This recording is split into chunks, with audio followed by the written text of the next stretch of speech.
संकट की संकल्पना भी अजीबोगरीब होती है। अधिक हो तो भी संकट, कम हो तब भी संकट। अगर आप भारतीयता की पद्धति से चलते हैं तब भी संकट, पश्चिमी शैली से चलते हैं तब भी संकट। संकट हमेशा एक सापेक्षिक शब्द होता है, हमेशा एक सापेक्षिक संकल्पना भी होती है।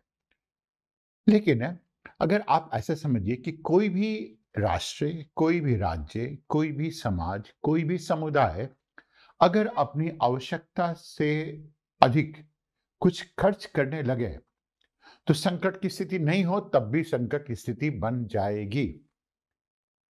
वास्तविक रूप में ऐसा ही कुछ हुआ है ऊर्जा संकट के साथ में। ऊर्जा संकट वास्तविक रूप में है क्या? ऊर्जा संकट है ऊर्जा की आपूर्ति में किसी न किसी रूप में, किसी न किसी स्वरूप में कमी है। अच्छा, ये कमी कब आती है? ये कमी आती है ऊर्जा की आपूर्ति में तब आती है जब लोगों की जो मांग होती है ऊर्जा के लिए वो इतनी अधिक होती है कि उसे या तो सरकार या प्रकृति या कुछ भी उसे पूरा कर पाने की स्थिति में नहीं होती है। तो संकट की स्थिति आ गई। अब पश्चिमी शैली के आर्थिक विकास के प्रतिमान को देखिए। पश्चिमी शैली का आर्थिक विकास के प्रतिमान में है क्या? इसका मूल मंत्र क्या है? इसका मूल मंत्र है आप खूब खर्च कीजिए, खूब अधिक सारे, खूब ढेर सारे, खूब अधिक सामान का उपयोग कीजिए, अधिक मात्रा में उत्पादन कीजिए, अधिक मात्रा में प्रदूषण कीजिए। क्यों? जब आप सामान का प्रसंस्करण करेंगे, तब भी कुछ लोगों को उसमें रोजगार मिलेगा और जीडीपी बढ़ेगा। जब उससे संबंधित कुछ उद्योगों को स्थापित करेंगे, तब भी कुछ सामान बढ़ेगा, तब भी कुछ उत्पादन बढ़ेगा, तब भी जीडीपी बढ़ेगा। उससे अधिक अगर प्रदूषण की मात्रा बढ़ती है, तब भी जीडीपी बढ़ेगा। अगर प्रदूषण को नियंत्रित करने के लिए भी कुछ किया जाता है, तब भी जीडीपी बढ़ेगा, कुछ लोगों को उसमें रोजगार मिलेगा ही मिलेगा। अब प्रदूषण की वजह से लोग बीमार पड़ते हैं, तो हॉस्पिटल खोलने पड़ेंगे, डॉक्टर आएंगे कि आप तो पहले बीमार कीजिए, फिर उसके बाद डॉक्टर की आपूर्ति कीजिए, फिर उसके बाद में एक प्रशासनिक व्यवस्था तैयार कीजिए, फिर उसके लिए घरों में अलग-अलग प्रकार के संयंत्र लगाइए, फिर उसके बाद अपने आप को ठीक करने की कोशिश कीजिए, फिर अपनी जीवन शैली को पूरी तरह से ठीक कीजिए। सब मिला-जुला करके ये पश्चिमी शैली की जो अर्थव्यवस्था है, जिसमें कि पूरा केंद्रीकरण कहाँ पर है? वो केंद्रीकरण उपभोग के ऊपर होता है। तो उपभोग केंद्रित जितनी भी बातें होती हैं, वो कहीं भी, कैसे भी करके बेहतर नहीं होती हैं। तो अगर उपभोग केंद्रित कुछ बातें अगर कहीं कहीं पर होती हैं, तो यह पश्चिमी शैली की अर्थव्यवस्था है, क्योंकि भारतीय शैली में उपभोग केंद्रित कोई भी बात नहीं हुआ करती थी। उपभोग केंद्रित जीवन ही नहीं हुआ करता था, यही सनातन की शैली भी हुआ करती थी। अब सनातन की शैली क्या थी कि आप खतरों का, आप संकट का पहले ही एहसास कर लेते हैं और संकट आने से पहले ही उसे निपट लेते हैं। पश्चिमी शैली क्या है कि संकट आए, खूब ढेर सारा आए और संकट से निपटने के लिए ढेर सारे लोग भी हों, ढेर सारे टेक्नोलॉजी भी हो, ढेर सारी पद्धतियां भी हों, ढेर सारे लोग भी हों, ढेर सारे प्रबंधन भी हो, तब जाकर यह संकट कहीं दूर हो पाता है। ऊर्जा संकट वास्तविक रूप में पश्चिमी शैली के लोगों के द्वारा, पश्चिमी शैली के संस्कृति का अनुसरण करने वाले लोगों के द्वारा बनाया गया है। यह वास्तविक रूप में कृत्रिम प्रकार के का संकट है, जिस संकट की कोई आवश्यकता थी ही नहीं। अब आप सोच सकते हैं कि जो सबसे अभी तक विश्व में सबसे अधिक आर्थिक विकास की पराकाष्ठा जिस देश ने देखी हो, उसके पास तो कोई संकट नहीं आया और वह भारत था। वह ईसा पूर्व 4वीं शताब्दी से लेकर और 12वीं शताब्दी तक है, भारत की गरिमा ऐसी रही थी, भारत का प्रभुत्व ऐसा रहा था, भारत की पहचान ऐसी रही थी, भारत की गरिमा ऐसी रही थी, भारत का विकास ऐसा रहा था कि लोगों की आंखें स्तब्ध हो जाती थी। वैसा विकास अब संभव ही नहीं है कि कोई देश देख भी पाए। अमेरिका उसके सामने कुछ भी नहीं है। आप सोच सकते हैं कि जब उस समय अनुमानित रूप से विश्व के 66% जीडीपी में भारत का सिर्फ और सिर्फ भारत का योगदान हुआ करता था और एक समय 90% हुआ करता था 15,000 वर्षों पूर्व। और 15,000 वर्ष पूर्व न क्रिश्चियनिटी था, न इस्लाम था, न बुद्धिज्म था, न जैनिज्म था, न कोई भाषा थी। और जो लोग जंगल में घुमा करते थे उस समय, भारत में उस समय विश्वविद्यालय हुआ करते थे। यूरोप के लोग जंगल जंगल घूमकर, जंगली ऐसे लोग रहा करते थे, और भारत में विश्वविद्यालय तक हुआ करता था। तो तब भी भारत में कोई संकट नहीं हुआ। संकट सिर्फ यहां पर सिर्फ एक ही पहलू था, और वह संकट क्या था कि यहाँ के लोग बहुत सीधे साधे थे, ईमानदार थे, और उन्हें लगा कि पूरी दुनिया उनकी तरह ही ईमानदार है, जबकि दुनिया ऐसी नहीं थी। इसीलिए दुनिया के सभी लोगों ने, सभी स्थान से आने वाले लोगों ने, आतताइयों ने, खासकर जो मुसलमान आतताई आए इस स्थान पर, खासकर जो इस्लामी आक्रांता आए इस स्थान पर, खासकर जो पश्चिमी देश के लोग आए इस स्थान पर, उन्होंने क्या किया, इसको पूरी तरह से तहस नहस करके छोड़ दिया। कभी धोखा देकर, कभी छल से, कभी लोगों को विभाजित करके, किसी न किसी तरह से छल कपट, साम दाम जुस्त का भी उपयोग किया। लेकिन अगर उस बात को छोड़ देते हैं तो भारत में कभी भी कोई संकट पैदा नहीं होता था। न बाढ़ आती थी, न बाढ़ से संकट पैदा होता था, न सूखा आता था, न सूखा से संकट पैदा होता था। तो कहने का तात्पर्य है कि यह संकट बनाया हुआ है। यह संकट बनाने में जाहिर है किसी न किसी को फायदा होगा। अब ऊर्जा संकट का अर्थ क्या होता है? वर्तमान समय में इसका अर्थ क्या है? वर्तमान समय में इसका अर्थ है कि यह बताता है कि कितने अधिक मात्रा में ऊर्जा की आपूर्ति होती है हमारे पास में, और यह जो ऊर्जा की आपूर्ति होती है, वह ऊर्जा की आपूर्ति में कौन सी बाधा आती है और किस प्रकार की बाधा आती है। तो बाधा आने का मतलब हो पाता है कि किसी भी तरह से अगर ऊर्जा उपलब्ध है, उपलब्धता एक बात होती है, और इसकी आपूर्ति दूसरी बात होती है। अगर किसी तरह से ऊर्जा उपलब्ध है और वह ऊर्जा मिल नहीं पाती तो संकट की स्थिति है। किसी तरह से अगर ऊर्जा ऊर्जा उपलब्ध ही नहीं है, ऊर्जा का हम लोग वितरण नहीं कर पाते हैं, तब भी संकट की ही स्थिति होती है। यह ऊर्जा संकट का दो स्वरूप होता है। यह दो इसका स्वरूप होता है। एक होता है जिसे हम लोग कहते हैं कि परिवहन के लिए ऊर्जा की मात्रा में कमी। तो परिवहन इसलिए क्योंकि परिवहन क्रांति से सबसे अधिक मात्रा में ऊर्जा जनित ऊर्जा की मांग बढ़ी है। परिवहन क्रांति अगर नहीं आती तो ऊर्जा की मांग इतनी बढ़ी नहीं होती। और दूसरा जिसे हम लोग कहते हैं औद्योगिक परिवहन के लिए बिजली की कमी। जब बिजली की कमी के बारे में बात करते हैं तो हमारी बात बिल्कुल स्पष्ट होती है। बिल्कुल स्पष्ट होती है, मतलब कि बिजली की कमी जिसके सहारे आप घर को नहीं चला सकते हैं, आप किसी स्थान पर कल कारखानों को नहीं चला सकते हैं, तो किसी रूप में इन सब चीजों को नहीं कर सकते हैं। आपकी तेल की टंकी, आपके सभी चीजों की टंकी बिल्कुल खाली ही रहती है। अब यह जो ऊर्जा संकट वर्तमान में हम लोग जो देख रहे हैं, वर्तमान का ऊर्जा संकट देख रहे हैं, तो वर्तमान के ऊर्जा संकट के पीछे में बहुत सारे इतिहास रहे हैं। इतिहास इसके पीछे में बिल्कुल अलग रूप का रहा है। और जब हम लोग इतिहास के बारे में बात करते हैं तो हम लोग इस बारे में बात करते हैं कि वह इतिहास किस प्रकार का रहा है, कैसा आया है। इतिहास के अलग अलग दौर में ऊर्जा के संकट के अलग अलग कारण रहे हैं। अब जैसे विश्व युद्ध 2 के दौरान गैसोलीन में कमी के कारण ऊर्जा संकट पैदा हुई थी। और गैसोलीन क्यों? क्योंकि उस समय गैसोलीन का उत्पादन बहुत अधिक मात्रा में नहीं हुआ करता था। और जो उस स्थान पर संकट क्यों आया? क्योंकि उस स्थान पर हॉर्स और वैगन डिलीवरी होने लगी। मतलब कि जो घोड़ा गाड़ी से सभी चीजों को चलाते थे और डिलीवर करते थे, तो जाहिर है गैसोलीन के उत्पादन पर किसी का ध्यान ही नहीं रहता था। दूसरा, एक ऐसी स्थिति चली आई, फिर इसके साथ में ही संबंधित है जो जो स्थानीय कमी हो गई और मार्केट मैनिपुलेशन आया उस समय। अब मार्केट मैनिपुलेशन क्यों आया वहां पर और क्यों अक्सर आते रहता था? क्योंकि उस समय का जो दौर था बिल्कुल अभी शुरुआती हो रही थी ऊर्जा के उपयोग की, खासकर परिवहन में। तो लोग क्या करते थे, कभी कभी होड़ कर लेते थे, कभी रोक लेते थे, कभी जानबूझकर ऐसी कमी पैदा करते थे, क्योंकि इसका इसका उत्पादन संस्थाबद्ध नहीं हुआ करता था। इसके अलावा सरकार की बहुत सी कार्रवाइयां हुआ करती थी, उसके वजह से भी ऊर्जा संकट चली आती थी। जैसे कि सरकार ने क्या किया, टैक्स बढ़ा दिया। जब टैक्स बढ़ा दिया तो जाहिर है दाम बढ़ गया। फिर उन्होंने क्या किया कि ऊर्जा कंपनियां जितनी थी उनको नेशनलाइज कर दिया, उनका राष्ट्रीयकरण कर दिया। जब नेशनलाइज कर दिया, राष्ट्रीयकरण कर दिया, तब भी ऐसी समस्या आ गई। क्यों? क्योंकि बाजार के हिसाब से वह ऊर्जा संकट या ये ऊर्जा की आपूर्ति और मांग में दोनों में संतुलन नहीं स्थापित हो पाया। या फिर तो उन्होंने एनर्जी सेक्टर का क्या किया कि विनियमन कर दिया उस स्थान पर, मतलब कि रेगुलेशन कर दिया उस स्थान पर।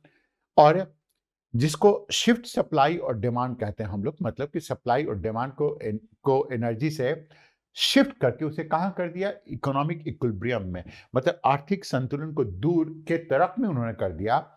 ऊर्जा से उन्होंने उसे उसे करके उसे आर्थिक के संतुलन को दूर करने पे लगा दिया। तो जाहिर है ऊर्जा के पास में इसकी कमी आ गई। इसके अलावा अगर हम लोग बात करते हैं तो इसके अलावा और भी दो ऐसे कारण रहे हैं जिसकी वजह से ऐसा हो सकता है। और वो दो कारण रहे हैं कुछ कुछ औद्योगिक क्रियाएं। औद्योगिक क्रियाएं का मतलब कि उस समय जो उद्योग हुआ करते थे, मार्क्सिज्म उस समय मार्क्सवाद था, नया नया आया था, पनप कर आया था, और बहुत ही ग्लैमराइज्ड कॉन्सेप्ट हुआ करता था। लोग समझते थे कि जो मार्क्सवाद का अनुसरण करता है उससे कहने ही क्या है, वह तो अपने आप में ही बिल्कुल राजा, क्या नहीं है क्या वो। तो उस स्थान पर उन लोगों को शाम कैसे, जितने भी मार्क्सवादी लोग हैं आप देखेंगे कि गरीबों के नाम पर, गरीबों के द्वारा गरीबों का अहित करने के लिए उन्हीं का शोषण करते हैं। मार्क्सवाद में किसी का आज तक फायदा हुआ ही नहीं, लेकिन तब भी संकल्पना की दृष्टि से यह इतना तार्किक है कि कुछ कहने की बात ही नहीं है। तो उस समय लोग क्या करते थे कि कुछ भी ऐसी बात हुई तुरंत स्ट्राइक पे चले आते थे। तुरंत क्या करता था, सरकार एम्बार्गो पे चली आती थी। तो एम्बार्गो मतलब कि सरकार ने क्या किया, रोक लगा दिया। अब सरकार ने रोक लगा दिया, कुछ ट्रेड यूनियन ने क्या किया कि स्ट्राइक कर दिया। तो स्ट्राइक कर दिया और सरकारी कुछ प्रतिबंध लग गया, तो भी ऊर्जा संकट चलाता था। अब ऊर्जा संकट वैसे क्यों चलाता था, सरकार प्रतिबंध भी क्यों लगाती थी? सरकार प्रतिबंध लगाती थी क्योंकि अर्थव्यवस्थाएं इतनी जटिल नहीं हुआ करती थी और इतनी सुचारू रूप से भी नहीं चला करती थी। आप ध्यान दीजिए, हम लोग किसकी बात कर रहे हैं? हम लोग पश्चिमी यूरोप की बात कर रहे हैं, हम लोग अमेरिका की बात कर रहे हैं।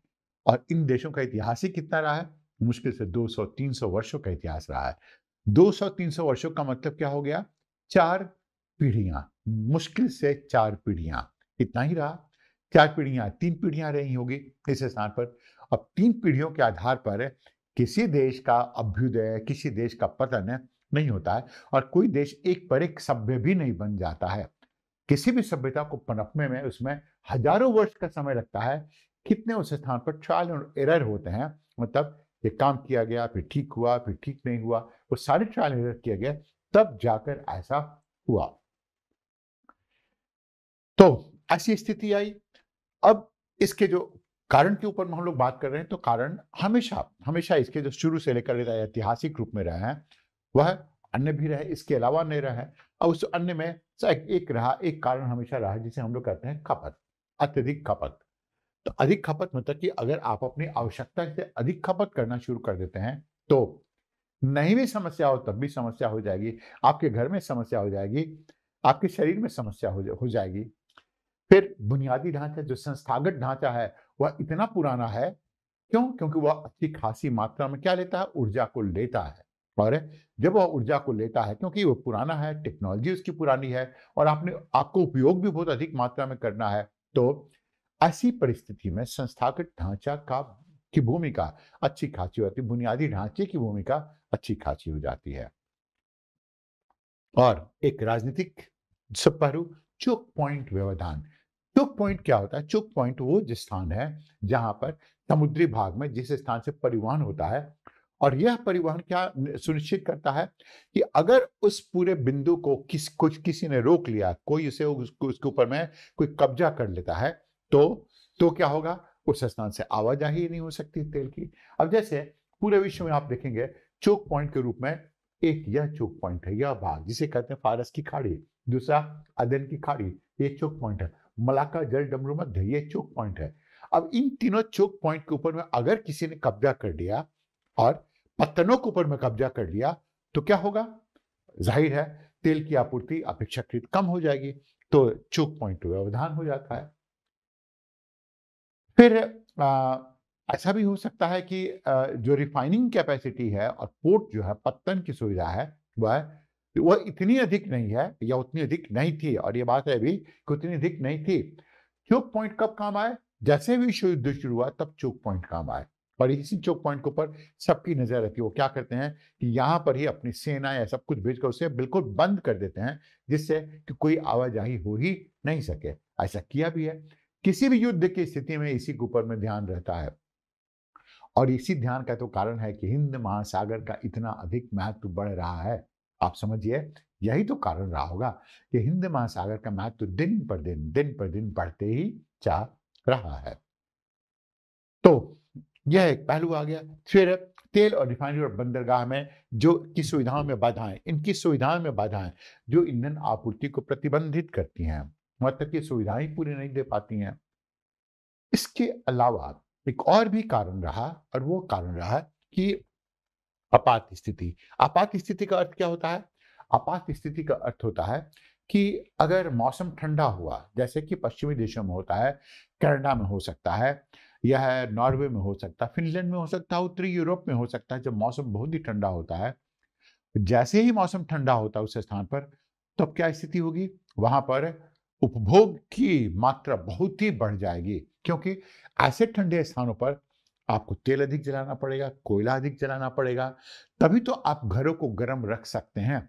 अब घरों को गर्म सब लोग लकड़ी जलाकर तो करते नहीं है, उनके पास में बिजली आती है, और बिजली की आपूर्ति उस समय बहुत ही अधिक बढ़ जाती है। और इसलिए क्या अगर उस स्थान पर तापमान किसी के घर का बाहर के तापमान के बराबर हो गया, आप सोच नहीं सकते हैं कितनी कठिनाई की स्थिति पैदा हो जाएगी। बाहर का तापमान -10, -15 डिग्री सेंटीग्रेड, और उस तापमान के बराबर अगर घर के भीतर का तापमान हो गया, तो कुछ जरूरत ही नहीं, कुछ करने की जरूरत ही नहीं है उस स्थान पर, वो व्यक्ति वैसे ही धराशायी हो जाएगा उस पूरे के पूरे भाग पे। तो ऐसी स्थिति में, ऐसे स्थानों पर लोग तभी अच्छी तरह से रह भी पाएंगे जबकि ये सब समस्याएं नहीं हो। मतलब कि आपात स्थिति की समस्या नहीं है, और जैसे आपात स्थिति की समस्या आएगी तो एक है ऊर्जा संकट की स्थिति पैदा हो जाएगी। इसके अलावा और भी क्या-क्या कारण रहे हैं जिसके कारण ऊर्जा संकट हुआ है? तो वो जो कारण रहा है, वह एक रहा है कि पाइपलाइन में खराबी। अब पाइपलाइन में खराबी का मतलब कि पाइपलाइन को किसी ने खराब कर दिया। अच्छा, अगर आपने ऐसे ही एक आपने देखी होगी, मूवी देखी होगी, तो आपने आपने एक मूवी देखी होगी जिसका नाम था die another day. Die another day, उस पूरे पहलू के ऊपर में अ, उस पूरे पहलू के ऊपर में यही था कि पाइपलाइन पॉलिटिक्स के बारे में सब लोग बात कर रहे थे। अब अब जैसे मानते हैं पाइपलाइन है, तो पाइपलाइन है, इस स्थान पर क्या किया लोगों ने? इसको तोड़ दिया, इस स्थान पर इसको इस स्थान से तोड़ दिया। तोड़ना आसान हो जाता है, तोड़ने के बाद में क्या हो जाता है, या डेंट करने के बाद में किससे लीकेज शुरू हो जाता है। अभी तोड़ने का काम कौन करेगा इस स्थान पर? तो कुछ देश भी कर सकते हैं, कुछ आतंकवादी संगठन भी कर सकते हैं, इसके कारण पाइपलाइन में खराबी ला सकते हैं, जिससे कि जिस गंतव्य देश की ओर पाइपलाइन जा रहा है, जहां पर वह आपूर्ति कर रहा है तेल का, उस गंतव्य देश की ओर तेल की आपूर्ति नहीं कर पाए, इसलिए पाइपलाइन में खराबी लेकर चले आते हैं। इसके अलावा हमला, आतंकवाद है। हम लोगों ने अभी जिस फिल्म का नाम लिया, उसमें हमला और आतंकवाद के सहारा ही ऐसा करना था। अब मान लेते हैं कि उदाहरण के रूप में एक लेते हैं, उदाहरण ही है सिर्फ यह, रूस और यूक्रेन के बीच में कुछ है तनातनी हो गई है, मान लेते हैं। अब रूस क्या करना चाहता है कि यूक्रेन के हाथ मिटना चाहता है, और उसके उस स्थान से होकर एक पाइपलाइन है यूक्रेन की ओर में तेल पहुंचाने का काम करती है। उसे कुछ भी नहीं करना है, पाइपलाइन को ऐसा तोड़ देना है। तोड़ दिया तो क्या कि पाइपलाइन तोड़ दिया, इन्हीं लोगों ने तोड़ दिया, और वो तेल की आपूर्ति बंद हो जाएगी। तो वह बताएगा कि यहाँ के टेररिस्ट थे, इसी स्थान के आतंकवादी थे, उन्होंने कैसा काम कर दिया। तो तो इसके कारण ऐसा हो सकता है। अब इसके दो सबसे अच्छे उदाहरण हैं। अबादान पर ईरानी ड्रोन हमला हुआ, यह 2020 में हुआ था, 2021 में हुआ था अबादान के ऊपर में इस तरह के हमले। और इसकी वजह से क्या हुआ कि अबादान दुनिया की सबसे बड़ी रिफाइनरी में से एक है। तो अबादान के ऊपर में जब हमला हुआ, इतना बड़ा औद्योगिक प्रतिष्ठान था, इतना बड़ा, तो इस हमले की वजह से सोचिए समस्या क्या आई होगी। इस हमले की वजह से जो तेल की आपूर्ति थी पूरी दुनिया को, वो तेल की आपूर्ति कम हो गई। और यह किसी न किसी कारण से तो हुआ ही हुआ, किसी न किसी दुर्घटना के का ही प्रतिफल था यह। दूसरा, ये एक मालवाहक द्वारा स्वेज का मार्ग को बंद कर दिया गया। तो स्वेज का मार्ग मालवाहक ने बंद नहीं किया, हवा तेज चल रही थी, वह मालवाहक जो जहाज था वो सीधे नहीं जाकर वो क्या हो गया, तिरछा हो गया। तिरछा जाकर वहां पर, जिसे हम लोग हिंदी में कहते हैं, अटक गया। जब अटक गया तो वो पूरा मार्ग ही अवरुद्ध हो गया और 4 दिनों तक वहां उस स्थान पर बंधा रहा, 4 दिनों तक फंसा रहा और 4 दिनों के भीतर में तेल के दामों में पूरी दुनिया में अच्छी खासी मात्रा में वृद्धि हो गई। तो ऐसा भी हो सकता है, कुछ चीजें मौसम की वजह से भी हो सकती हैं। और मध्य पूर्व मध्य पूर्व के देशों में भी ऐसी संकट की स्थिति आई है। मौसम के कारण भी ऐसी संकट की स्थिति आती है और आई है अभी। जैसे हुआ क्या कि 2021 में टेक्सास में ठंड की मात्रा बढ़ गई। ठंड की मात्रा अप्रत्याशित रूप से बढ़ गई। अब ठंड की मात्रा जब अप्रत्याशित रूप से बढ़ गई तो हुआ क्या कि वहां पर जितने भी तार थे, तार के ऊपर में बर्फ पड़ी और तार वहां से टूटकर गिर गए। जो बिजली के तार थे वो टूटकर गिर गए। जो पोल थे वो भी टूटकर गिर गए। तो वहां पर बिजली की आपूर्ति हो ही नहीं पा रही थी। तो जब नहीं हो पा रही थी तो पूरा का पूरा टेक्सास के 7 या 8 दिनों तक बिल्कुल बर्फ से आच्छादित हो गया। कभी उसकी तस्वीरें आपने देखी होंगी तो पंखे के ऊपर से बर्फ लटक रही है उस स्थान पर, और पंखा था वहां पर, पंखे के ऊपर में बर्फ पूरी पड़ी हुई है, क्योंकि तापमान -10-12 डिग्री सेंटीग्रेड चला गया था, जो कि जाता नहीं है। इतना ही नहीं, उस स्थान पर लोग उस वैसी ठंड के लिए लोग तैयार ही नहीं थे। अब मतलब कि आप समझिए कि ऐसी बात हो जाती है कि किसी कारणवश जो है दिल्ली में अगर ठंड है -5 डिग्री सेंटीग्रेड हो जाए 10 दिनों तक, तो क्या क्या हो सकता है। पाइपलाइन बर्स्ट कर जाएगा। यहाँ पर लोग इतने अधिक मात्रा में हीटर का उपयोग करने लगे कि बिजली की पूरी आपूर्ति ही पूरी तरह से कोलैप्स कर जाएगी, सभी जगह ट्रिप कर जाएगा। यही सब चीजें हो सकती हैं। तो इसके बावजूद कि ऊर्जा संकट नहीं है, लेकिन एक ऊर्जा संकट का जन्म हो जाएगा। इसके अलावा आतंकवादी हमला भी, आक्रमण भी एक पार्ट हो जाता है। अब आतंकवादी जो हमला है वो कहां पर सबसे अधिक कारगर हो सकता है, और मध्य पूर्व के देशों में हो सकता है। अब जैसे अभी आपने देखा होगा कि हौती जो आतंकवादी हैं वह उन्होंने क्या किया है कि आक्रमण कर दिया यूएई के ऊपर में। अब यूएई के ऊपर में जिन्होंने आक्रमण किया उस स्थान पर, और मान लेते हैं उनके तेल के साधनों के ऊपर में आक्रमण कर दिया, तो क्या होगा, एक पर एक सारा का सारा मध्य पूर्व है, सारा का सारा मध्य पूर्व है पूरी तरह से खराब हो जाएगा। उस वहां की ऊर्जा की आपूर्ति पूरी तरह से खराब हो जाएगी। तो यह इसका हमेशा कारण बना रहता है। इतने इतने सारे कारण इसके बने रहते हैं। इन कारणों के अलावा अन्य भी कारण है। जैसे एक कारण है जिसे हम लोग नाम देते हैं राजनीतिक घटनाएं। यह राजनीतिक घटना महत्वपूर्ण हो जाती है। अब राजनीतिक घटनाओं में क्या क्या चीजें महत्वपूर्ण है। अब महत्वपूर्ण है कि जैसे सरकार बदलती है। अब मान लेते हैं सरकार बदलती है। अब जैसे ऐसे ही उदाहरण लेते हैं कि अफगानिस्तान में जब पिछली बार, इस बार तो जोर जबरदस्ती होकर ऐसे सरकार बदली है, लेकिन मान लेते हैं पिछली बार में उस स्थान पर सरकार बदली थी। सरकार बदली थी तो इस स्थान पर दो, यहाँ पर लड़ाई झगड़ा करने वाले दो पार्टियां थी, नॉर्दर्न अलायंस और दूसरा तालिबान। तो अगर तालिबान आ गया तो वह नॉर्दर्न अलायंस को क्या करता है, उसके पूरे के पूरे स्थान पर बिजली की आपूर्ति सब कुछ जाती ही नहीं है, कोई भी बिजली की आपूर्ति नहीं हो पाती वहां पर। और अगर मान लेते हैं नॉर्दर्न अलायंस को मौका मिला तो तालिबान को वो क्या करता है, भूख से मारने की कोशिश करता है। तो उस स्थान पर खुद तालिबानी जो लोग होते हैं, मानसिकता भी उनकी वैसी होती है, वह क्या करते हैं कि नॉर्दर्न अलायंस के लिए खाने पीने की जगह उसमें भी आग लगा देते हैं। खैर, खाने पीना हमारा समस्या नहीं है, हमारी समस्या इस स्थान पर तेल, हमारी समस्या यहाँ पर ऊर्जा। तो कुछ ऐसी राजनीतिक घटनाएं भी ऐसी होती हैं, जैसे सरकारों में परिवर्तन आया तो, रेजिम चेंज हुआ था, मतलब कि उनमें सत्ता परिवर्तन हुआ तो ऐसा हो गया कि उस स्थान पर एक राजतंत्र हुआ करता था और वह राजतंत्र पूरी तरह से कोलैप्स कर गया, उसका सन्निपात हो गया। तो अगर मिलिट्री ऑक्यूपेशन हुआ तो, या मतलब कि आप समझ सकते हैं कि राजशाही का पतन हुआ तो, सैन्य कब्जा हुआ तो, तख्ता पलट हुआ तो इतने सब कारणों से उस स्थान पर जो आपूर्ति है, जो तेल की आपूर्ति है, आवाजाही है, वो कम हो जाती है। और ये सभी चीजें हो चुकी हैं। जब ईरान में राजशाही का पतन हुआ था, तब भी ऐसी स्थिति आई। सत्ता परिवर्तन अफगानिस्तान में हुआ, तब भी ऐसी स्थिति आई। सैन्य कब्जा और तख्तापलट की घटनाएं हुई, तो म्यांमार में ऐसी घटना आई। तो ये सब घटनाएं आती रहती हैं। इसके अलावा कि जो ईंधन की खपत है, अगर ईंधन की खपत इतनी अधिक हो जाती है या कोई देश अपनी ईंधन की खपत को इतना अधिक कर देता है, तो तब भी तब भी ईंधन की अधिक और बेकार उपयोग के कारण यहाँ पर ईंधन की कमी हो जाती है। और सिर्फ ईंधन की कमी नहीं, यहाँ पर ऊर्जा संकट भी पैदा हो जाता है। इसके अलावा यहाँ पर ऊर्जा संकट के कुछ है राजनीतिक हमेशा कारण रहे हैं। हम लोग कारणों के बारे में बातचीत कर रहे हैं, तो कुछ समसामयिक कारण, जितने कारणों को हम लोगों ने देखा है, वो सारे के सारे कारण ऐतिहासिक रहे हैं। इसके अलावा कुछ कारण है वो समसामयिक भी है। समसामयिक मतलब कि अभी अभी के समय पर ऐसा क्यों है कि ऊर्जा संकट हो रही है। अभी के समय मतलब कि वर्तमान समय में ऊर्जा संकट होने का कारण क्या हो सकता है। तो वर्तमान समय में ऐसा क्यों है कि ऊर्जा संकट अब है या हो रहा है।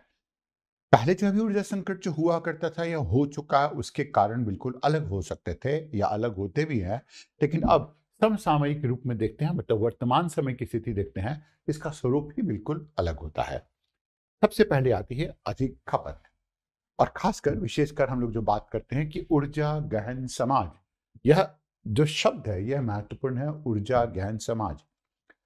अब आप ऐसे समझ लीजिए कि जिस जीवन शैली को हम लोगों ने अपनाया है, वह जीवन शैली वास्तविक रूप में एक बहुत ही ऊर्जा गहन जीवन शैली है। आप कोई भी काम करते हैं, उसके लिए ऊर्जा की आवश्यकता पड़ती है।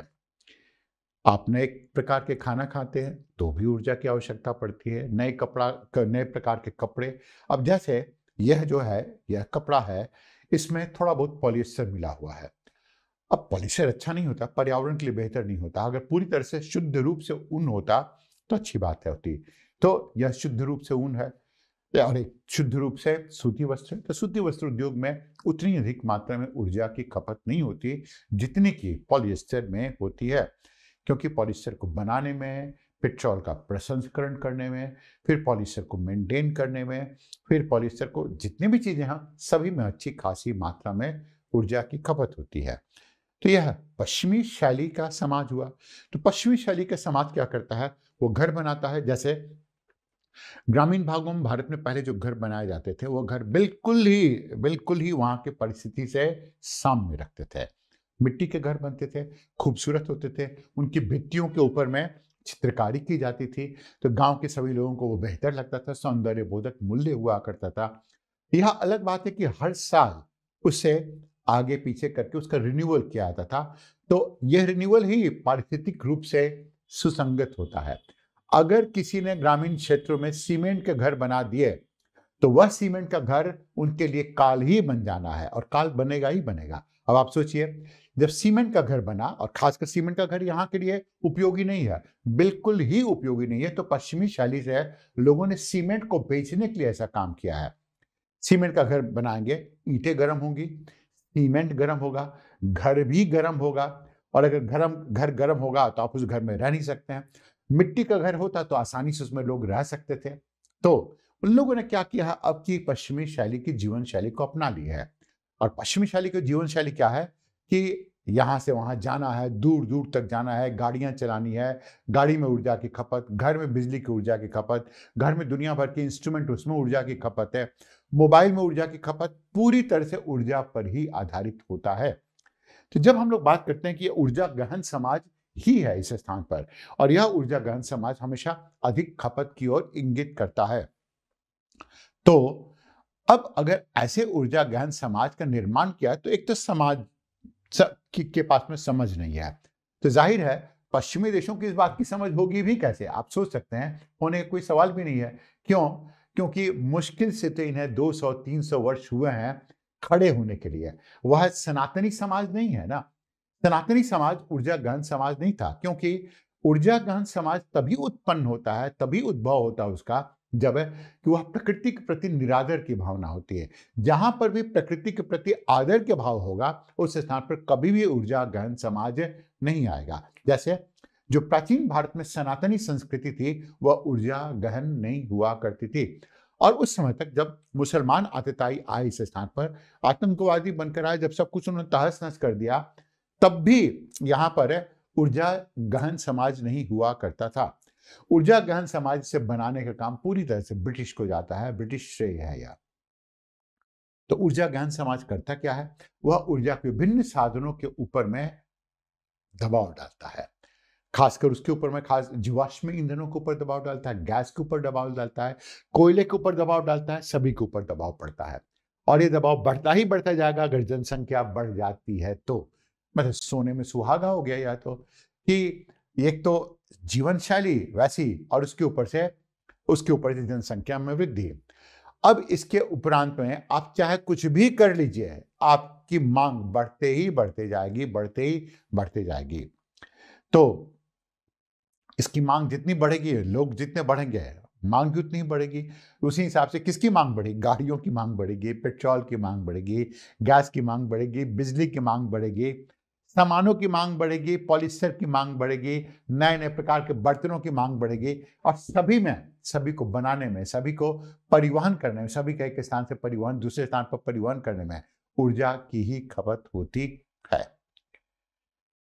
तीसरी बात आती है जिसे हम लोग कहते हैं खराब बुनियादी ढांचा।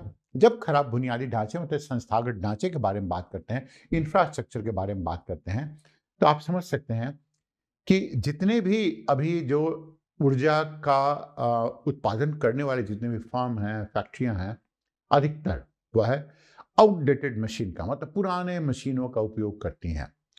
अब पुराने मशीन का उपयोग करती हैं तो इसलिए करती हैं कि मशीन को रिप्लेस करने में अच्छी खासी मात्रा में लागत आएगी।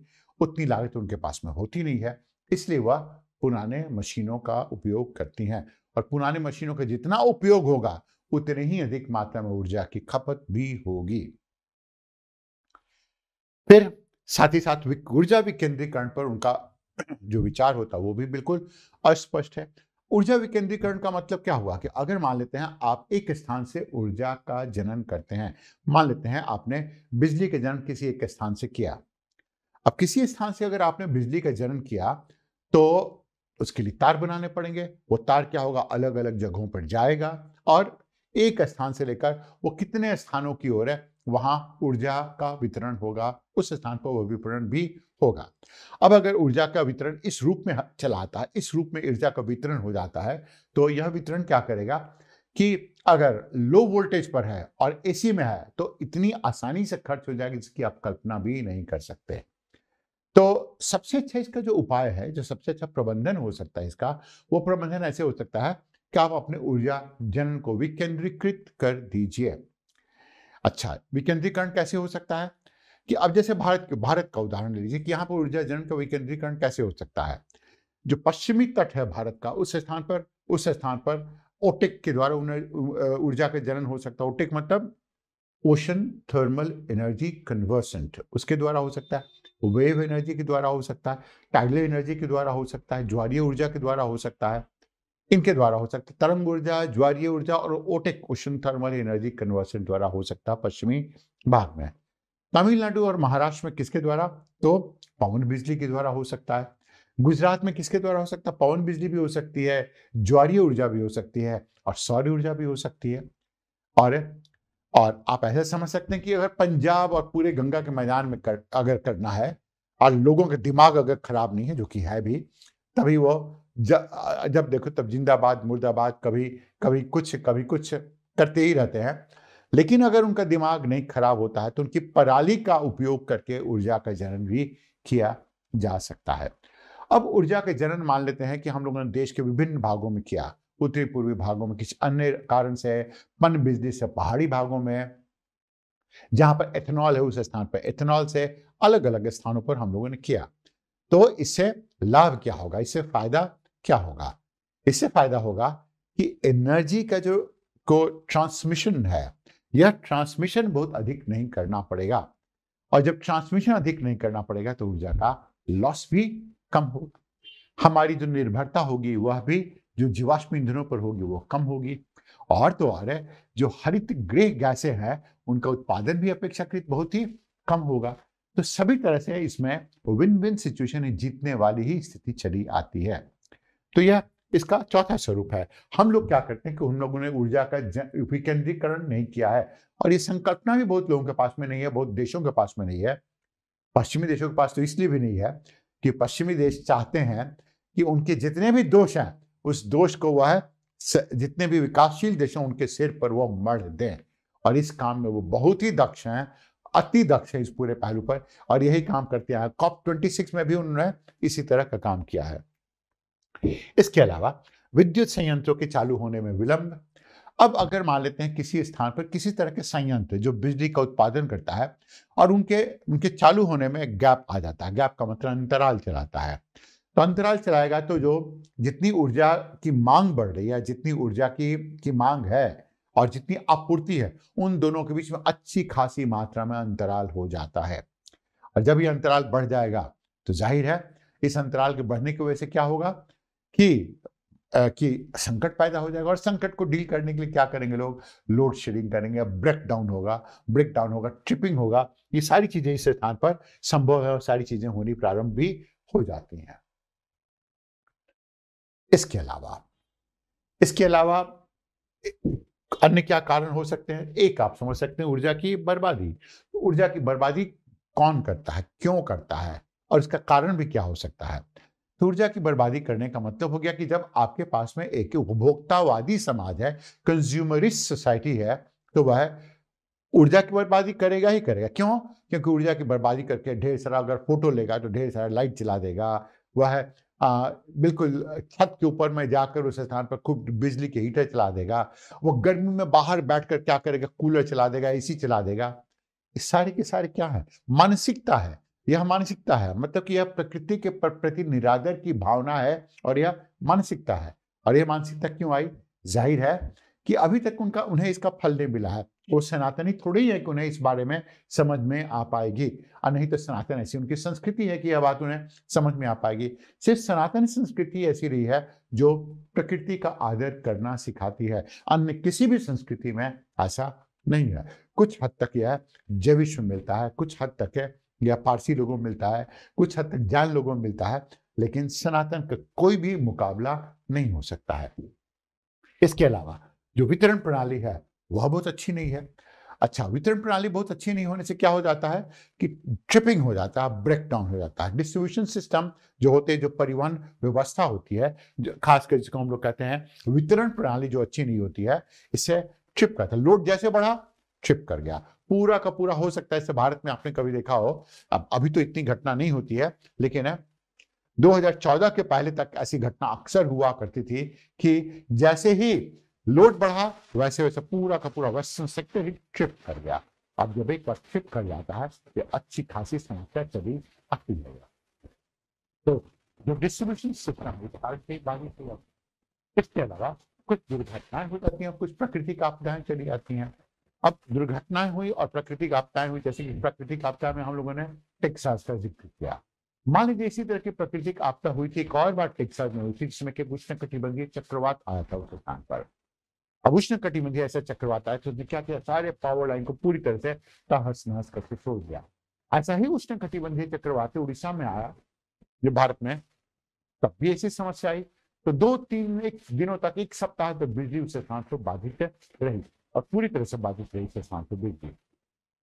तो यह एक प्राकृतिक घटना की वजह से हो सकता है। ऐसे भी हो सकता है कि अगर मान लेते हैं उस स्थान पर ज्वालामुखी क्रिया हो जाए, बाढ़ आ जाए, कुछ स्थान पर भूकंप आ जाए, भूकंप की स्थिति हो जाए, या उष्णकटिबंधीय चक्रवात आकर वह पूरी तरह से ऊर्जा की पूरी चेन को, पूरी श्रृंखला को तहस नहस कर दे, तो समस्या आ ही जाएगी। और अभी इन सब चीजों की बारंबारिता बढ़ी भी है, और ऐसा भी हुआ है कि जब लोगों की जनसंख्या बढ़ी है तो लोग जिन स्थानों पर नहीं रहना चाहिए उस स्थान पर भी रहने के लिए चले गए हैं। अब कोई हिमाचल प्रदेश के सबसे ऊंचे भागों में चला जाए और कहे कि यहाँ पर तो बहुत ठंड है, वहां गर्मी थोड़ी ही लगेगी उस स्थान पर। अब उस ठंड से निपटने के लिए वो क्या होगा? एक तार की श्रृंखला बनानी पड़ेगी उस स्थान पर। उसे डील करने की और क्या करना पड़ेगा, वहां पर पूरी तरह से वहां पर तारों का और पाइलन का इस ट्रांसमिशन सिस्टम की पूरी एक पद्धति बनानी पड़ेगी। और जब तक वो पद्धति ठीक नहीं होती, और पद्धति से हम लोग को फिर से जल विद्युत के द्वारा या किसी भी विद्युत के द्वारा, हो सकता है आणविक विद्युत के द्वारा, ये सब काम करने पड़ेंगे। जब ये काम करने पड़ेंगे तो समस्या आएगी इस स्थान पर। फिर आता है युद्ध और आक्रमण में। अब ऐसा हो सकता है कि अभी जैसे हुआ, अभी थोड़ी देर पहले हमने उदाहरण भी दिया, या ऐसी बिल्कुल ऐसी संभावना है कि कहीं पर भी अगर युद्ध की स्थिति आती है, जैसे कि हौदी ने अभी क्या किया है, आक्रमण कर दिया है मिडिल ईस्ट के ऊपर में, अबू धाबी में, और अब उन्होंने धमकी दी है कि वह बुर्ज खलीफा को भी तोड़ देंगे और सब लोग वहां से तोड़कर भाग जाएंगे। ये बिल्कुल बिल्कुल नई खबर है इस पूरे पहलू पर। हाँ, आपके पास में जब तक ये खबर देखेंगे अलग अलग समय पर, ये खबर पुरानी हो चुकी होगी, लेकिन तब भी आपको खबर की प्रासंगिकता का एहसास भी होगा। अब ऐसी स्थिति में वो क्या कर सकते हैं, मध्य पूर्व के देशों में जहां पर कि अलग अलग देश अलग अलग कारण से लड़ते भिड़ते हुए नजर आते हैं। अब देखेंगे ईरान की इस स्थान पर किसे नहीं बनती है, तो यूएई के साथ, संयुक्त राज्य अमीरात के साथ में नहीं बनती है इस स्थान पर। सऊदी अरेबिया किससे नहीं बनती है, तो ईरान के साथ में नहीं बनती है इस पूरे भाग में। तो इन लोगों की आपस में नहीं बनती है। अब नहीं बनती है तो लोग हमेशा एक दूसरे को तंग करते हैं, हमेशा एक दूसरे को की खिंचाई करने की कोशिश करते हैं। हमेशा ये लोग क्या करते हैं कि युद्ध की स्थिति में होते हैं। अब 1990 का जो युद्ध था, जो इसको कहते हैं खाड़ी का युद्ध है, उस खाड़ी के युद्ध के होने की वजह से क्या हुआ, पेट्रोल के दामों में कितनी वृद्धि हुई जिसका कि आपको कोई ख्याल ही नहीं है, जिसके बारे में आप सोच ही नहीं सकते हैं। वो पूरी दुनिया में, और वो सिर्फ इसलिए कि अमेरिका का अपना स्वार्थ था, कहीं कोई लड़ाई झगड़े वाली बात नहीं थी, सिर्फ अमेरिका का अपना स्वार्थ था कि किसी तरह से इराक को मार पीट करके बराबर कर देना था। और पूरी दुनिया के लिए भी उन्होंने समस्या पैदा कर दी। भारत के लिए तो इतनी बड़ी समस्या उन्होंने पैदा कर दी थी जिसे आप सोच नहीं सकते हैं। और खुद को भारत का मित्र भी कहते हैं, लेकिन आजकल के मित्र ऐसे ही होते हैं, उस समय का भी मित्र वैसे ही हुआ करता था। अन्य विविध कारक भी हैं इसके। अब विविध कारक क्या हो सकते हैं कि जब टैक्स बढ़ गया, अब टैक्स बढ़ गया, पेट्रोल के दामों में वृद्धि हो गई, स्ट्राइक हो गया, तब भी ऐसी हो गई। हो सकता है उस स्थान पर कोई मिलिट्री कू हो जाए, मिलिट्री कू का मतलब कोई सैनिक आक्रमण हो जाए, कुछ ऐसी राजनीतिक घटनाएं हो जाएं, बहुत ही गर्मी का मौसम चला है या बहुत ही ठंडे का मौसम चला है उस स्थान पर, तो इसकी वजह से क्या होगा कि तुरंत आपूर्ति और मांग में अच्छी खासी मात्रा में समस्या हो जाएगी, अंतराल हो जाएगा, और सप्लाई जो है, जो आपूर्ति, वो पूरी तरह से चोक हो जाएगी। किसी न किसी तरह से अगर ट्रेड यूनियन भी इस पे अगर अपने हाथ धो लेता है तो ये समस्या आनी ही आनी है, और ये समस्या बढ़नी ही बढ़नी है। तो ऊर्जा संकट के संदर्भ में हम लोगों ने 3 बातें जानी। पहला कि ऊर्जा संकट की संकल्पना क्या है, दूसरा ऊर्जा संकट के ऐतिहासिक कारण क्या रहे हैं, और तीसरा ऊर्जा संकट के समसामयिक कारण क्या क्या हैं। अब इस पूरे पहलू को आप दूसरे रूप में देखिए कि अगर ऐतिहासिक संकट के रूप में देखें तो अलग अलग समय में, इतिहास के अलग अलग समय पर ऊर्जा संकट अलग अलग कारणों से होकर आया था। अब अलग अलग समय पर कारण क्या थे इसके, तो इस कारणों को अगर आप जानेंगे, इसकी व्याख्या करेंगे, तो आपको मालूम चल पाएगा। उत्तरी कोरिया, हम लोग बात करें उत्तरी कोरिया, तो उत्तरी कोरिया में स्थिति क्या थी, उत्तरी कोरिया में बहुत दिनों तक ये समस्या रही थी। हाँ, उत्तरी कोरिया को सब लोगों ने अलग थलग करके रखा था। जिम्बाब्वे में ऐसी स्थिति क्यों आई, क्योंकि जिम्बाब्वे अपनी अर्थव्यवस्था को किसी भी तरह से मैनेज नहीं कर पाता था, मैनेज नहीं कर पाया था, इसलिए वहां पर समस्या आई।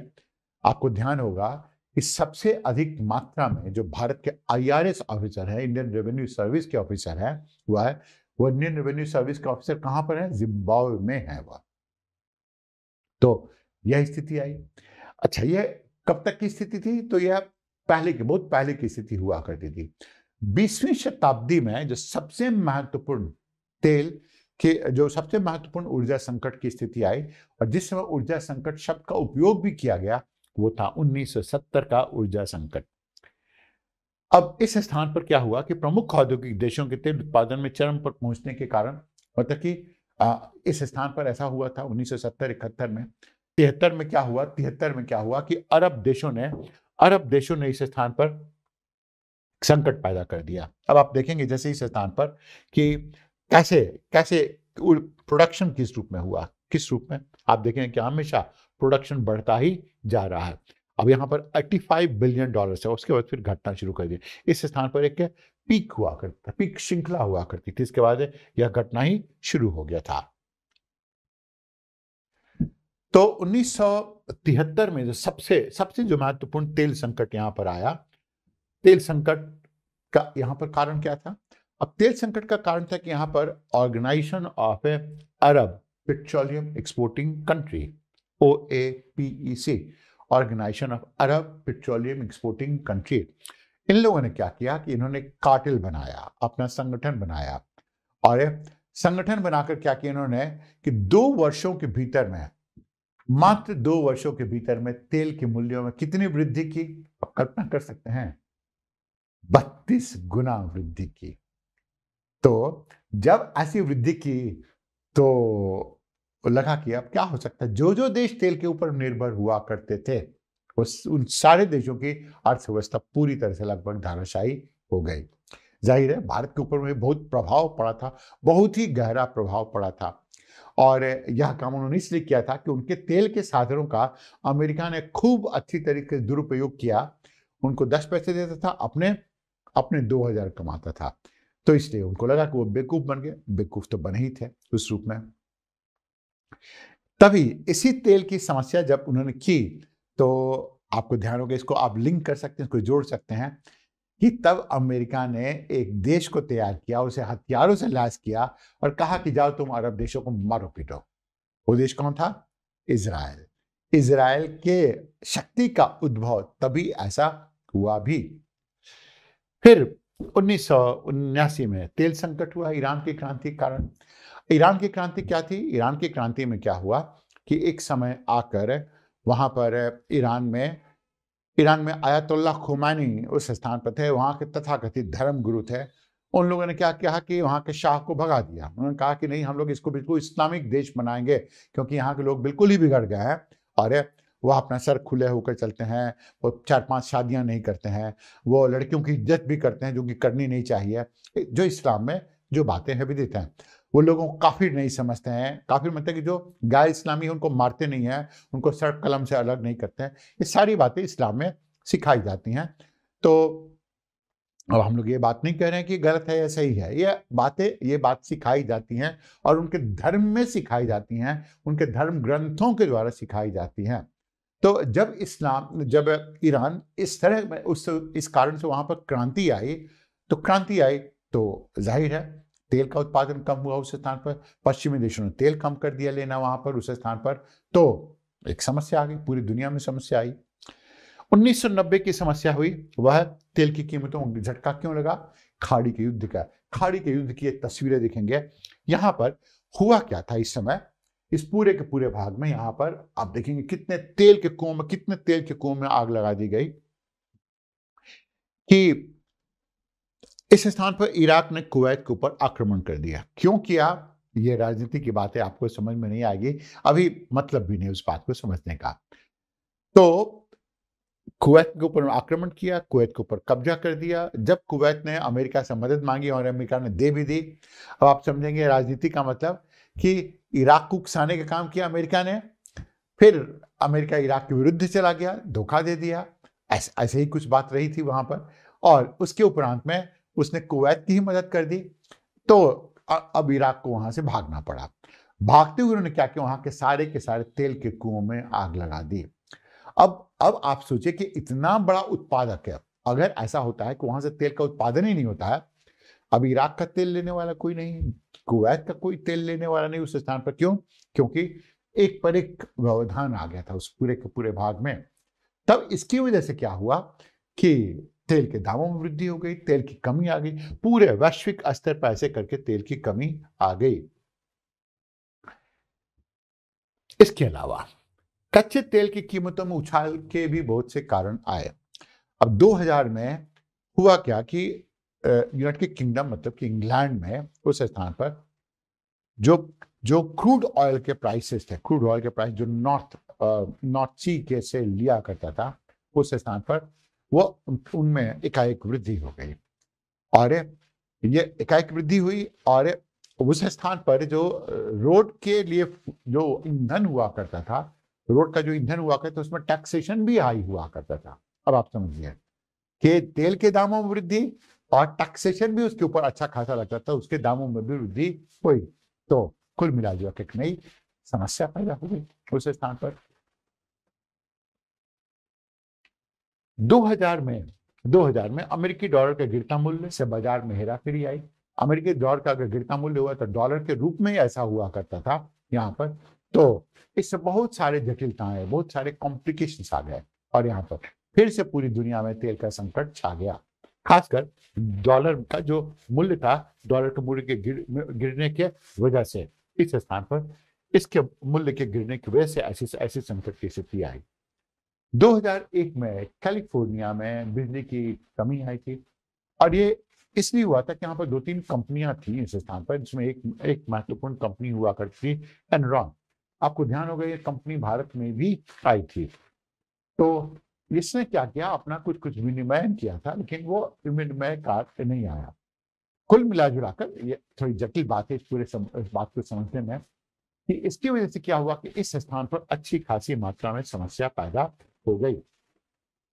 और क्या 2000 से लेकर 2008 तक है उत्तरी अमेरिका में नेचुरल गैस का क्राइसिस रहा।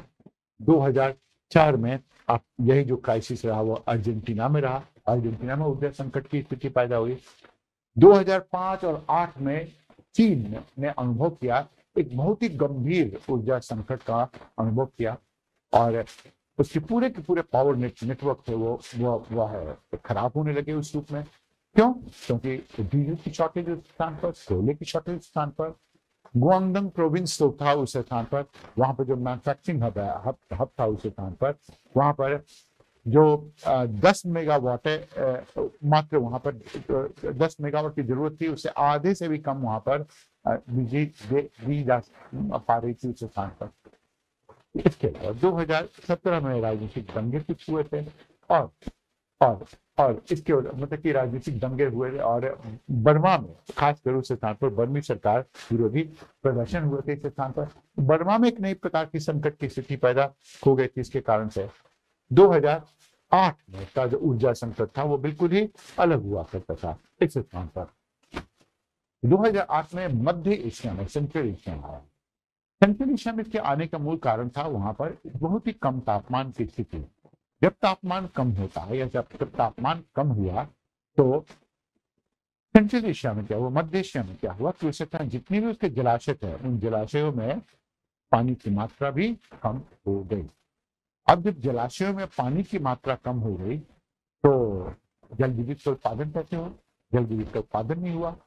तापमान के कम होने की वजह से मांग बढ़ गई उस स्थान पर। जब मांग बढ़ गई, तापमान कम होने से पानी कम हो गया, विद्युत उत्पादन नहीं हो पाया तो समस्या ही समस्या पैदा। यह एक बात मध्य एशिया की बात। दक्षिण अफ्रीका में भी उसी समय एक समस्या हुई थी। अब आप इस बात को समझेंगे कि 2008 में पाकिस्तान में भी इस प्रकार की समस्या हुई थी और पाकिस्तान में समस्या हुई जिसके पास में अच्छे खासे मात्रा में पेट्रोलियम, उसके पास कुछ रिजर्व भी है उस स्थान पर। तो और पाकिस्तान के लोग कैसे व्यवहार करते हैं इसके बारे में जितनी कम बात की जाए उतनी ही कम है या उतनी ही अधिक आप समझ सकते हैं। 2010 में पाकिस्तानी सरकार ने क्या किया कि उस सरकार अपनी बढ़ती बिजली कीमतों के दबाव में नेओन लाइट को बढ़ावा दिया, उसके ऊपर प्रतिबंध लगा दिया वहां पर। तो पाकिस्तान ऐसा बहुत से काम करता है वहां पर कि वीकेंड बैंड लगा दिया नेओन लाइट के ऊपर में। मतलब कि समस्या की स्थिति ऐसी थी, इतनी गंभीर थी, इस कारण से ऐसा हो पाया और यही इसका मूल रूप नहीं था। 2012 में यूनाइटेड किंगडम में, 2015 में नेपाल में, और नेपाल का जो ऊर्जा संकट था वो भारत के साथ में कुछ मतभेद हुए, इसके कारण से यहाँ पर उत्पन्न हो गया। अब भारत के साथ मतभेद क्या आया कि भारत ने क्या किया, बिहार के सहारे नेपाल ने कुछ किया था जिसकी भारत सरकार खुश नहीं थी, तो भारत सरकार ने इनके सारे के सारे स्थानों को बंद कर दिया। जिस स्थान से तेल जा सकता था उसे ही बंद कर दिया। तो दोनों ही लोग, जिसे कहते हैं ना, दोनों ही लोग आ गए टकराने की स्थिति में चले आए।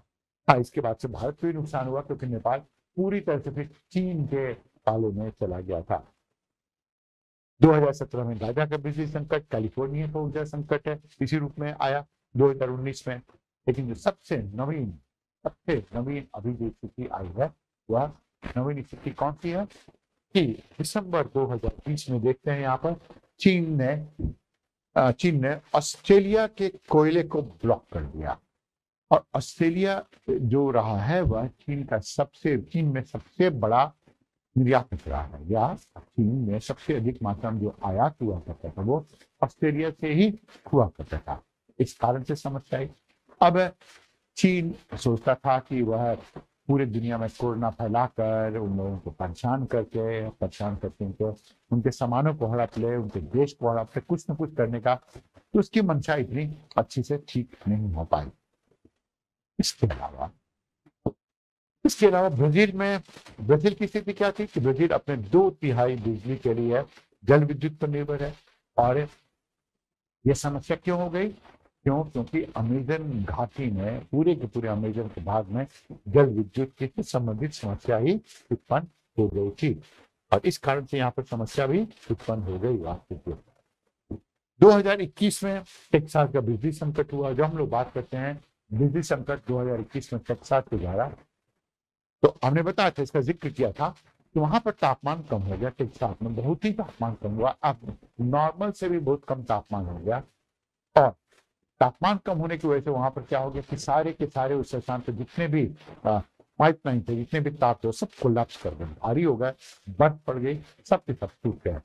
तापमान कम होने की वजह से मांग बढ़ी, तापमान कम होने की वजह से बहुत सारी समस्याएं भी हुई स्थान पर। 2021 में यूनाइटेड किंगडम, 2021 में वैश्विक ऊर्जा संकट भी स्थान पर आ गया। और कोविड महामारी के कारण आर्थिक मंदी आई। और आर्थिक मंदी के कारण विशेष रूप से एशिया में उच्च ऊर्जा की मांग उसके बाद में बढ़ गई। सब लोग घर में रहने लगे, मांग बढ़ने लगी, उस स्थान पर उपभोग करने लगे सभी स्थान पर। इसमें बहुत सारी बातें आई। एक इकोनॉमिक रिसेशन हुआ। इकोनॉमिक रिसेशन के बाद में उपरांत में लोगों ने की मांग बढ़ने लगी इस स्थान पर, तो समस्याएं आने लगी। तो अलग अलग स्थानों पर समस्याएं इसी रूप में आई भी, इसी रूप से आने का भी उनका सबब बना।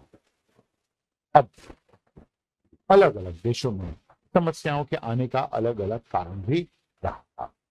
अब समझिए इस पूरे पहलू को। सबसे पहले अगर आप बात करते हैं चीन की, तो चीन अभी के समय पर अपने पूरे के पूरे सदी का सबसे गहरे संकट से होकर गुजर रहा है। चीन में कंपनियों को कह दिया गया है कि आप अपनी कंजम्पशन को, मतलब आप अपनी उपभोग को कम कीजिए। सब उनके नागरिकों को कह दिया गया है कि जो यहाँ पर ब्लैकआउट होगा, ब्लैकआउट में तक एक पर बिजली काटी जाएगी। और जो लाइट शो होता है वहां पर, जिसमें बहुत अच्छी मात्रा में ऊर्जा की खपत होती है, उसको भी कैंसिल कर दिया। इसके अलावा चीन में ऐसा भी हुआ कि उस स्थान पर जितने भी इंडस्ट्रियल मेटल थे, इंडस्ट्रियल मेटल जैसे कि कॉपर, जिंक, एल्यूमिनियम है, इनकी जो मांग थी, मतलब इनके जो मूल्य था, वो मूल्य इनका बढ़ गया। तो बढ़ क्यों गया? क्योंकि इस स्थान पर ऊर्जा की कमी आ गई। तो कमी आ गई तो डिमांड बढ़ गई, क्योंकि इन्हीं का उपयोग, इन्हीं के द्वारा वह क्या करते, अपने आप को स्मेल्ट करने का काम करते, प्रज्वलन करने का काम करते हैं। अच्छा, ये बात तो हुई। साथ ही साथ अब 2022 में जो ओलंपिक होने वाला है, उस स्थान पर वैसा भी चीन में कहा जाता है कि चीन के राष्ट्रपति, अगर उनका दिमाग ठीक है तो चीन के राष्ट्रपति ने क्या कहा कि जो लोग आए यहाँ पर ओलंपिक में पार्टिसिपेट करने के लिए, उन सभी लोग जो यहाँ पार्टिसिपेट करने के लिए, उनको बिल्कुल नीले आसमान दिखे, भूरे आसमान नहीं दिखे, ऐसा नहीं दिखे कि यहाँ पर प्रदूषण ही प्रदूषण है। फिर इसलिए भी उन्होंने क्या किया, उस स्थान पर वो राजा थोड़े ही प्रजातंत्र है, तो उन्हें प्रजा के तकलीफों का या किसी बात का ध्यान है उस स्थान पर, तो उन्होंने क्या किया कि इन सब चीजों को और भी बंद कर दिया है। यह भी समस्या है। तो चीन के साथ में समस्या यह आ गई। अब भारत के साथ में क्या आता है? भारत अभी एक ऊर्जा संकट की चौखट पर खड़ा है। था भी। और ऊर्जा संकट यहाँ पर आगे पीछे ऊपर नीचे यहाँ पर होते रहती है। ऊर्जा संकट यहाँ पर क्यों आई थी? क्योंकि कोयले की आपूर्ति एक पर एक स्थान पर रुक गई थी। तो इस कारण से यहाँ पर थोड़ी बहुत मात्रा में समस्या आई थी, लेकिन इस समस्या का समाधान कर दिया गया। यूरोप में जो ये समस्या है, अभी अभी के हिसाब से अगर देखते हैं इस पूरे पहलू पर, तो यूरोप की जो समस्या है वो बहुत कारणों से है। जैसे कि यहाँ पर जो गैस है, गैस का उपयोग करते हैं वहां पर घरों को गर्म करने के लिए करते हैं। अमेरिका के द्वारा वहां पर सप्लाई भी की जाती है, आपूर्ति भी की जाती है। और ये नॉर्वे और रशिया के द्वारा भी यूरोपियन मार्केट में, यूरोपियन बाजारों से गैस की सप्लाई की जाती है। और यहाँ पर जो जो पन बिजली है या फिर पवन बिजली है, उसके द्वारा थोड़ा कम होता है। अब यहाँ पर जब मौसम ठंडा होता है तो यहाँ के यूरोप के जो गैस रिजर्वायर वो डिप्लीट कर गया, खत्म हो गया।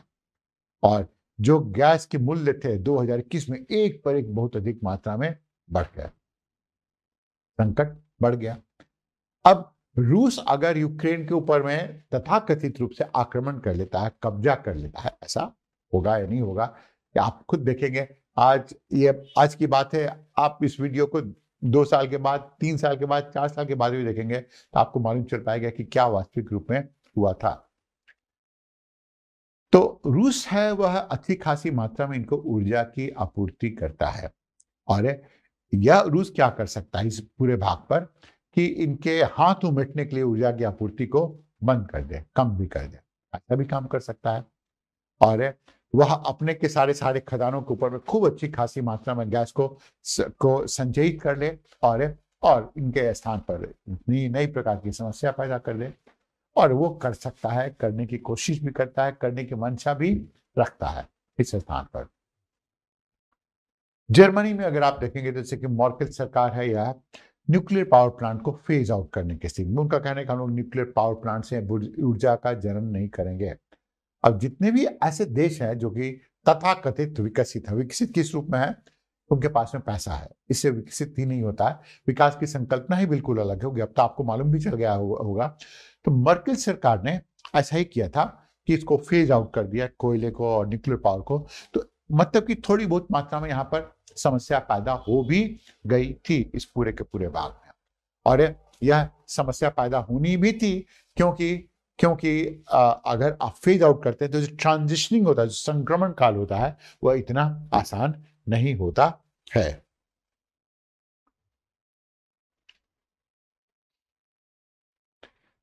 अब मान लेते हैं समस्या है, तो इस समस्या का समाधान कैसे होगा? अधिकतर जो समाधान है वो अपनी जगह पर हैं और समाधान हम लोग कर भी सकते हैं, लेकिन इनको आसानी से बहुत बड़े पैमाने पर इन्हें लिया नहीं गया, उनको हम लोगों ने अडॉप्ट नहीं किया है इस पूरे पहलू पर। मालूम तो सब कुछ है कि कैसे कैसे क्या क्या चीजें हो सकती हैं, लेकिन अडॉप्ट नहीं किया गया है। इसका मतलब है कि इसको हम लोगों ने अपनाया नहीं है, और नहीं अपनाने के पीछे में कारण रहे हैं इस स्थान पर। अब जैसे पहले के लेते हैं अक्षय संसाधनों की ओर। अक्षय संसाधन मतलब रिन्यूएबल, नवीकरणीय संसाधन। अब नवीकरणीय संसाधनों का आप उपयोग करते हैं अगर, तो उसमें कौन कौन से आते हैं?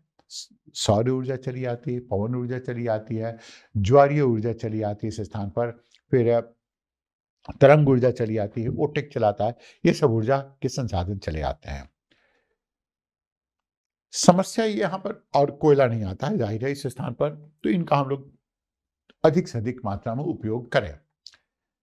चिंता इस बात की नहीं है कि कोयला और तेल समाप्त हो जाएंगे, लेकिन चिंता इस बात की है कि कोयले और तेल का उपयोग करने से हमारा वातावरण गंदा होगा, और वातावरण गंदा होने की वजह से क्या होगा कि हरित गृह प्रभाव बढ़ेंगे। हरित गृह प्रभाव बढ़ेंगे तो तापमान भी बढ़ेगा, तापमान बढ़ेगा तो 10 समस्याएं उससे उत्पन्न हो जाएंगी। ऐसे अभी जितनी भी अधिक मात्रा में हमारे पास में कार्बन डाइऑक्साइड वातावरण में जो पाया जाता है, आप कल्पना करके देखिए कि यह आज का नहीं है, ये 200 सालों से जो पश्चिमी देश करते आ रहे हैं उन्हीं के पापों का फल है, क्योंकि इतनी अधिक मात्रा में यहां पर कार्बन डाइऑक्साइड पाया जाता है। तो कहने का मतलब हो गया कि अक्षय संसाधनों की ओर हम लोग को जाना चाहिए, और जाए हम लोग तो, लेकिन आसानी से नहीं जा पा रहे हैं। उसके पीछे बहुत से कारण है।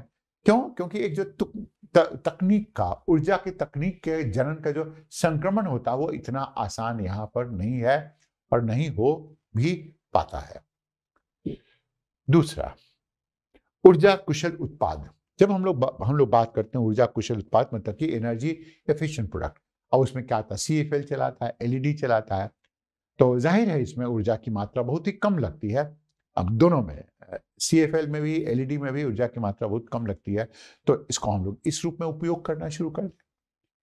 तीसरा, हम लोग बात करते हैं आसान ग्रिड एक्सेस, आसान ग्रिड के पास में पहुंच। अब ग्रिड के पास से पहुंच का मतलब होता है कि आप अपने ग्रिड को सौर ऊर्जा के साथ में भी लिंक कर दीजिए उस स्थान पर, आप पन बिजली के साथ में भी लिंक कर दीजिए, कोयले के साथ में भी, आणविक ऊर्जा के साथ में भी, सभी को कर दीजिए और सभी का उस स्थान पर एक्सेस भी रहे। अगर एक्सेस रहता है तो इससे क्या होगा कि आसानी से ऊर्जा मिल सकती है। किसी भी तरह की कहीं भी ऊर्जा की कमी हुई तो वह किसी जगह पे कमी आए, किसी जगह पर, मतलब किसी जगह पे कमी आए, किसी जगह पर अधिकता है, तो हमेशा आपूर्ति की स्थिति यहाँ पर पैदा हो सकती है और रह भी सकती है। इसके अलावा आप देखिए, इसको हम लोग कहते हैं energy simulation. Energy simulation software होता है। एनर्जी सिमुलेशन का मतलब कि कहाँ पर एनर्जी की मांग है, कहाँ पर कम है, कुछ ऑडिटिंग की तरह होता है जिसमें सब लोग काम करते हैं कि कैसी कैसी वो परिस्थितियां पैदा करते हैं कि क्या क्या स्थिति होगी कि एनर्जी की मांग अधिक होगी, एनर्जी की मांग कम होगी, एनर्जी की मांग कम होगी तो क्या करना होगा, एनर्जी की मांग अधिक होगी तो क्या करना होगा। ये सारी चीजें करते हैं, सारी चीजों को कंप्यूट करते हैं और तब उन्हें मालूम चल पाता है कि कैसे कार्बन फुटप्रिंट को हम लोग कम भी कर सकते हैं। जो कार्बन के पदचिह्न है उन्हें हम लोग किस तरह से कम कर सकते हैं। एनर्जी ऑडिट, मतलब एनर्जी ऑडिट का मतलब हो जाता है कि आप अपने घर में, ऑफिस में एनर्जी ऑडिट करके देखिए कहां पर बेकार में, मतलब कि ऊर्जा का वेस्टेज हो रहा है, किस स्थान पर बेकार में, मतलब का ऊर्जा ऊर्जा का क्षय हो रहा है, ऊर्जा का अपव्यय हो रहा है। और तब आप एनर्जी ऑडिट के द्वारा आप इन सब चीजों को देख भी सकते हैं, कर भी सकते हैं। फिर जलवायु परिवर्तन पर एक रुख ले लिया जाए। रुख मतलब कि एक है नजरिया ले लिया जाए। अब जब नजरिया नहीं है तो इसमें क्या करते हैं, जितने भी विकसित देश हैं वो खूब अधिक मात्रा में ऊर्जा का उपयोग अभी करते हैं, और जितने विकासशील देश आपको कहते हैं कि आप लोग ऊर्जा का उपयोग मत कीजिए, कोयले का उपयोग मत कीजिए, पेड़ों को मत काटिए, जल विद्युत के जन्म मत कीजिए, मतलब सारी चीजों में कहते हैं कि नहीं नहीं नहीं कीजिए, और वो लोग सब कुछ करके बिल्कुल टुन्न हो चुके हैं। तो समस्या ये आती है कि इसके ऊपर में कोई भी देश समझता है इस पूरे पहलू को कि उनके साथ में मैनिपुलेशन हो रहा है। मैनिपुलेशन क्यों हो रहा है?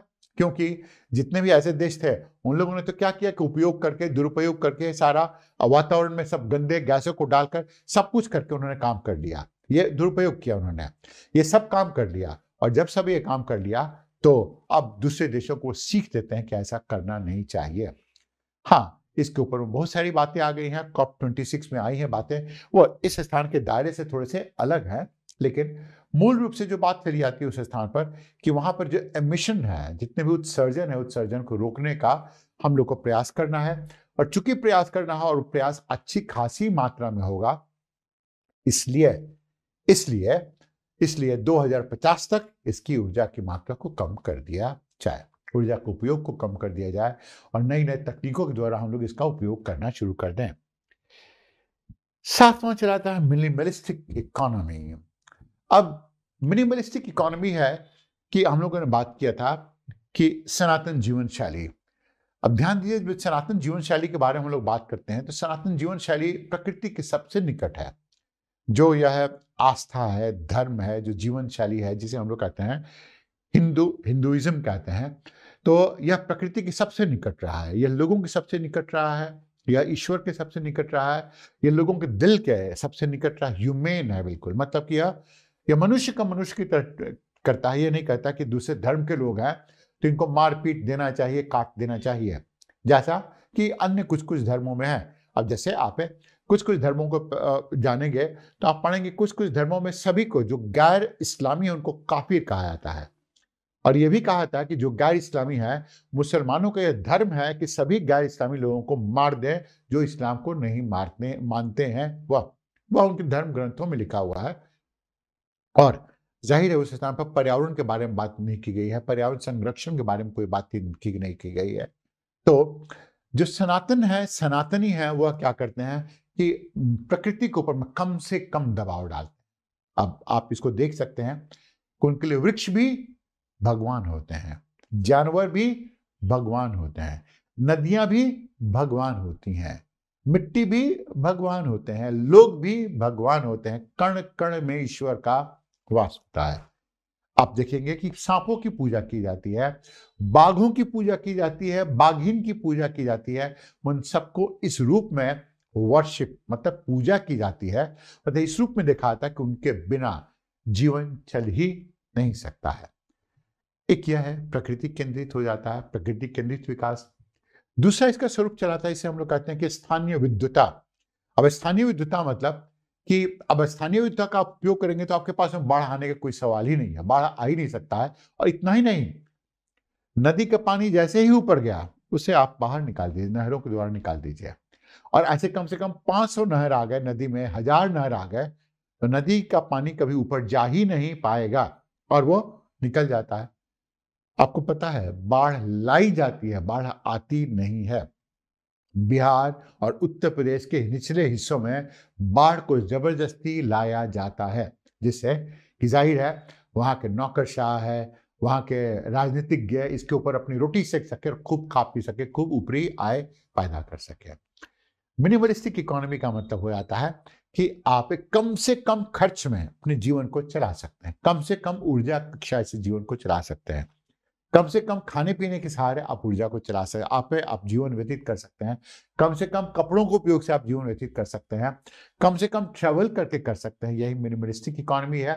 और इसके बारे में अब जो सीख मिल रही है हमें कि जब तक इस प्रकार की इकोनॉमी का, जब तक इस प्रकार की अर्थव्यवस्था का अनुसरण पूरा विश्व नहीं करेगा, तब तक उसके पास में समस्याएं बनी ही बनी रहेंगी।